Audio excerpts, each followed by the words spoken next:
అందరికీ నమస్కారాలు. ఇంతకుముందు మన మంత్రి గారైన సబితమ్మ గారు మాట్లాడినట్లు ఆర్డిటి సంస్థ అంటేనే మా రాయలసీమకి ఒక తల్లిలాగా ఒక తండ్రిలాగా ఉంటారు. ఎందుకంటే ఆర్డిటి అంటేనే ఎంతోమంది పేదవాళ్ళు బతుకల్లో వెలుగులనిచ్చిన ఆర్డిటి సంస్థ ఈరోజు లేకుండా పోతుందనేది కొంతమందికి ఆందోళన కూడా చెందుతున్నారు. ఆర్డిటి గురించి కూడా మేము రెన్యువల్ చేసే దాంట్లో గౌరవ ముఖ్యమంత్రి చంద్రబాబు నాయుడు గారిని అదేవిధంగా లోకేష్ బాబు గారిని కూడా గతంలో కూడా మేము కలిసిన తర్వాత ఎమ్మెల్యేలు కానీ మంత్రులందరూ కూడా కలిసిన తర్వాత గౌరవ చంద్రబాబు నాయుడు గారు కేంద్రంతో కూడా మాట్లాడి మమ్మల్ని కూడా అక్కడ వెళ్ళి మాట్లాడమంటే మేము కూడా అక్కడ కేంద్రంలో ఉండే మంత్రులందరూ కూడా తీసుకెళ్లి అక్కడ మన అమిత్ షా గారిని కూడా కలిసింది కూడా జరిగింది. ఆయన కూడా సానుకూలంగా స్పందించారు.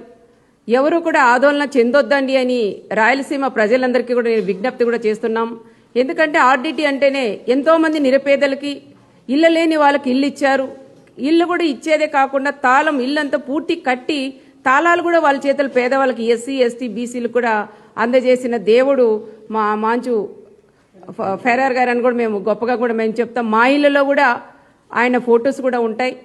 అదే కాకుండా చదువుకునే పిల్లలకి ఇంటి దగ్గర ఉండకూడదనే ఆలోచనతో ఎంతోమంది 10th క్లాస్ పాస్ అయితేనే వాళ్ళ ద్వారా డబ్బులు కట్టి పెద్ద కాలేజీల్లో కూడా చదివిస్తున్నారు. హెల్త్ పరంగా పేదవాళ్ళందరికీ కూడా హెల్త్ పరంగా కూడా బాగా ఉంది. ఎడ్యుకేషన్ పరంగా కానీ హెల్త్ కానీ హౌసింగ్ కానీ అదేవిధంగా చెక్ డ్యాములు కానీ ఇలాంటివి రకరకాలుగా కూడా సంస్థ కూడా మేము ఉపయోగించుకొని ప్రతి గ్రామాల్లో కూడా మేము చేస్తున్నాం. అందుకని ఎంతోమంది ఈసారి రెన్యువల్ కూడా కాలేదని భయంతో చాలామంది పిల్లల కాలేజీలు కూడా పోలేని పరిస్థితులు కూడా కొన్ని ఏర్పడినాయి.